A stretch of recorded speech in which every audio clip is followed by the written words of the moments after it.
Here are some key terms you should know for solving systems of equations by elimination. First off, variable. A variable is a symbol that represents a number that you don't know yet. For example, x and y. Next, elimination. Eliminating one variable by adding or subtracting two equations with a common term is called the elimination method. Lastly, substitution. This involves expressing one variable in terms of the other variable and substituting. What is elimination? Elimination is the process of removing a variable that is the same in two different scenarios.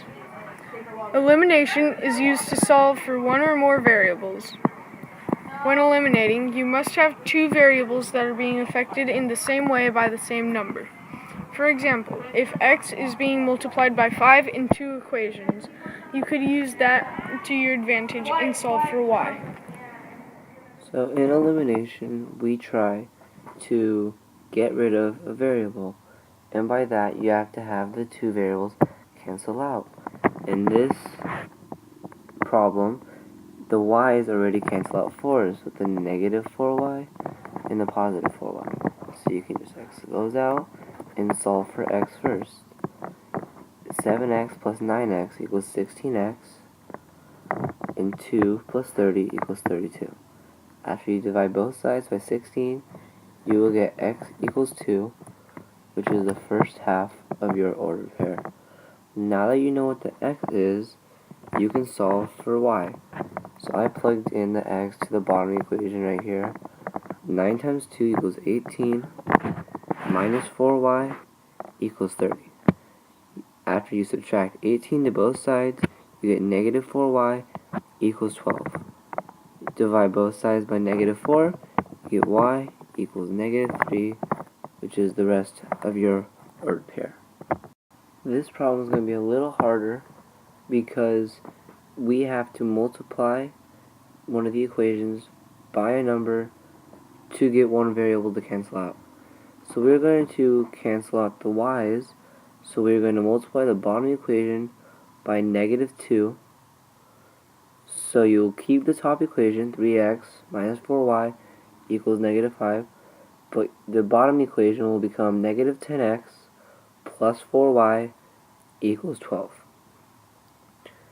Since the y's cancel out, you can forget about those for right now. 3x minus 10x becomes negative 7x, and negative 5 plus 12 will equal positive 7. After you divide both sides by negative 7, you get x equals negative 1, which is the first half of your ordered pair. Now that you know the x, you can solve for the y. 5 times negative 1 equals negative 5, minus 2y equals negative 6. Add 5 to both sides, you will get negative 2y equals negative 1. After you divide both sides by negative 2, you will get positive 1 half, which is the final part of your ordered pair. This problem is going to be the hardest because you have to multiply both equations by a number so one of the variables will cancel out. On the top equation, we will multiply everything by 3, and again we are trying to cancel out the y's. You don't have to, but since in these problems it is easier to. So you're trying to cancel out the y's, so you're going to multiply the top equation by 3, you'll multiply the bottom equation by 2. Once you do that, you'll get, on the top equation, 39x minus 6y equals 75. On the bottom equation, you will get 8x plus 6y equals negative 28. Since the y's cancel out, you can add the x's, 39 and 8, to get 47x, and 75 minus 28 will get 47. So once you divide both sides by 47, you get x equals 1 in the first half of your ordered pair. And now that you know that, you can get your y by plugging x in. So 4 times 1 plus 3y equals negative 14. So 4, since 4 times 1 equals 4, plus 3y equals negative 14. You subtract 4 on both sides, and you'll get 3y equals negative 18. Once you divide both sides by 3, you get y equals negative 6 in the other half of your ordered pair. Now that you have gone through steps to see how to solve these equations, try these 3 on your own. Good luck.